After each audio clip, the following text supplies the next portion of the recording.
ho ay magpapakilala muna ho sa inyo. Kung hindi nyo pa ho ako kilala, edi i-follow nyo ho ako para ako'y makilala ninyo ho. Ako si Sen. Bago pa nga ho masimula yung makita ko nga, sa ako'y nag-isip-isip at naglinis ho ako din eh. Nilinis ko aring aray, yung lamesang aray at dadaling ko nga sa kwarto ko. Binuhos-buhusan ko muna diyan. Yan. Hindi, abay hihintayin pa ho ba natin? In-stop ko muna din eh, syempre, para hindi kayo maghintay. Nakakita ko ng ibon din eh, habang gusto kong mapakita sa inyo yun ho. Nagsiit sa sa kaldero. Huhulihin ko sana eh, ako'y nakonsensya ho. Tayo, syempre, yan anak din ho ng Diyos. Yan alaga ng Diyos. Yan. Kita nyo hugali yan, nasa ay maliit-liit pa yan. Ay panoorin nyo muna yan at tapusin ninyo at makikita nyo ang ahas diyan mamaya-maya. Ay sabi ko nga din pag ako'y natuklaw, patay siguro ako. Yun, nagsuot nga ako din sa may bubong namin. Ay pasensyahan nyo na, puro kalawang ang aming bubong, baka kayo matet na. Yun nga, pinarawan ko na. Yan. Nasaan ang araw ko? Yun. Yan. Tuyo na yan mamaya. Yun na, natutuyo na nga. Bye-bye. Linis. Yan na, din nga ho ay natuyo na rin.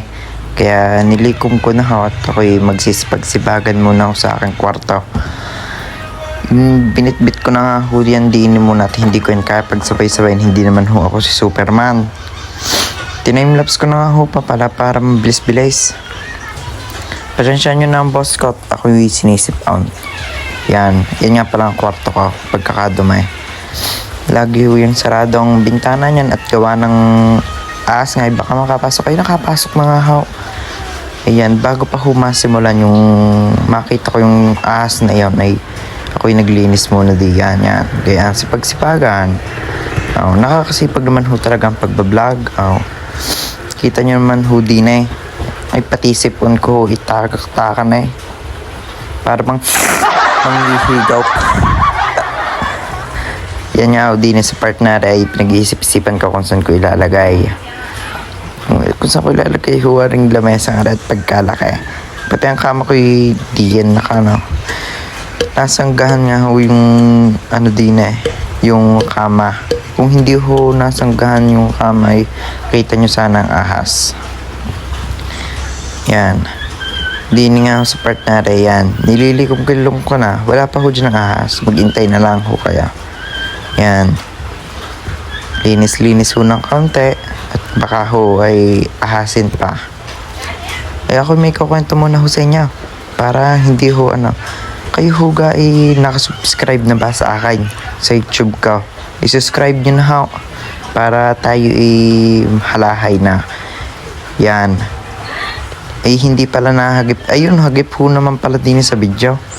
Yun, dun sa bandang iyon, yung kita nyo yung bag na yun sa baba na on. Yan. Tinatry ko nga kung ilagay aridiyan at baka kasya. Ay hindi ho kasya, wag ipilit kung ayaw. Wag ayaw. Hindi nga kasya, wag na natin ipilit. Iya mga utaw, kayo diyan muna, kayo manood na lang muna at ako'y napapagod magsalita at ako'y hinihingal.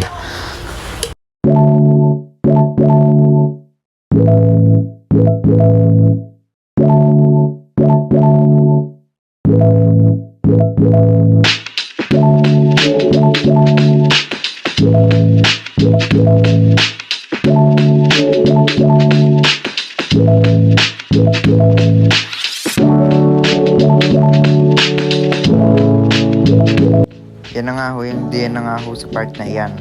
Yung inaano ko ang kutsyon. Yan, panoorin nyo na lang ha kung paano ko nakita ang ahas.